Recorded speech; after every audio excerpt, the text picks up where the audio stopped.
Walking out to the mat for the Olympic final, I was literally shaking because I knew exactly what I stood to gain, but also what I stood to lose if I didn't perform.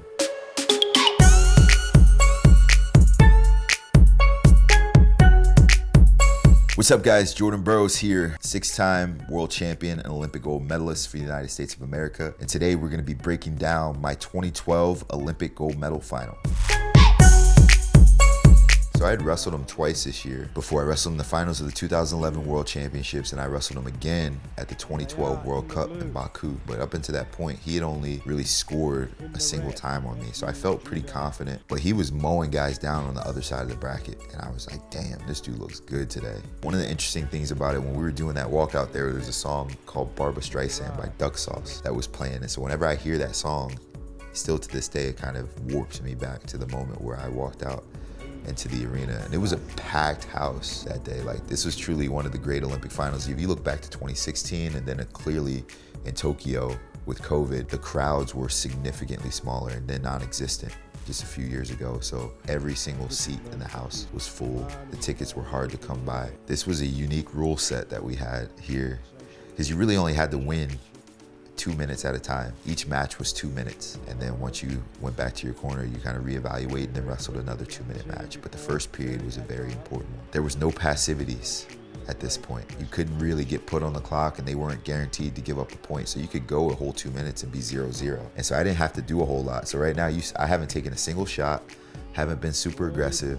But now I'm starting to look at the clock and say, okay, time is getting short. Now I want to score. I don't want to go to the ball pool and let this guy potentially start in on a single leg. So now I start to use my motion. Once I made the decision to go late, I was ready to chain as many movements together as possible in that last 20 seconds to try to get a takedown because I knew I could steal one away from him. And so at this point, I go into the corner, won the first period. First period is the big one. So quick pull, missed it, reshot, club, covered a ton of ground on that shot. Turn, he comes head down. As soon as his head comes back up, got him. All I needed was my fingertips behind his knees. That first period strategy worked so extremely well. I'm thinking the same exact thing. Going into the second period, hang, stay comfortable, stay loose, don't really engage a whole lot, stay away.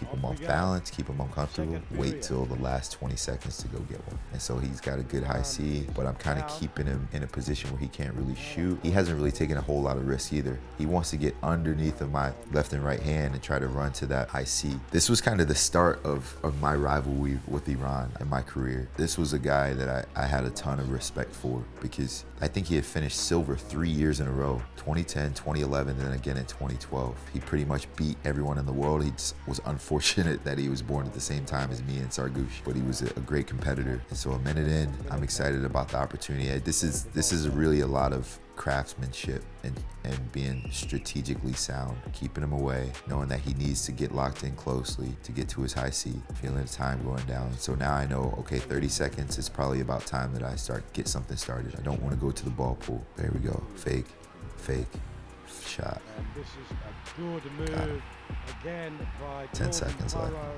At this point, I'm like, I got him. And Jordan Burroughs, the world champion from Istanbul last year, is now Olympic champion. One of the coolest things about this moment for me was I'd grown up watching the Olympic Games. I watched them on TV, but I never dreamed of being an Olympian. Most guys are like, yeah, I knew from the first time that I ever watched the Olympics as a 10-year-old that I wanted to be an Olympian, but that dream never really occurred to me as a kid because no one in my neighborhood had ever done it. So when I finally got to college and I started to rattle off a couple of NCAA championships, I'm like, damn, I'm pretty good. Maybe I could make a world team. And I made the world team. I was like, maybe I could medal at the world championships. And then I won my first in 2011. And then after I won it, Istanbul, I'm like, man, I won for my first try. And I'm not even really good at this yet. Like, imagine how good I can become if I really put the effort in. It was kind of surreal because the Olympics are they're bigger than wrestling. They're bigger than any individual sport. And so I remember when I won and I draped the flag over my shoulders, I was looking for my family and I'm running through the stands. And this was a pretty cool moment for us all as we hopped in and everyone's pumped. My high school coach is there. That's my mom. That right there, the guy with his hand is there. That's my high school athletic trainer. I was coming down out of the stands. There's a guy who grabbed me and we took a selfie together. Watch this guy right here in the white shirt. Look, he grabs me and we take a photo together. So I just remember this moment. Don't know. I have never seen that man a day in my life.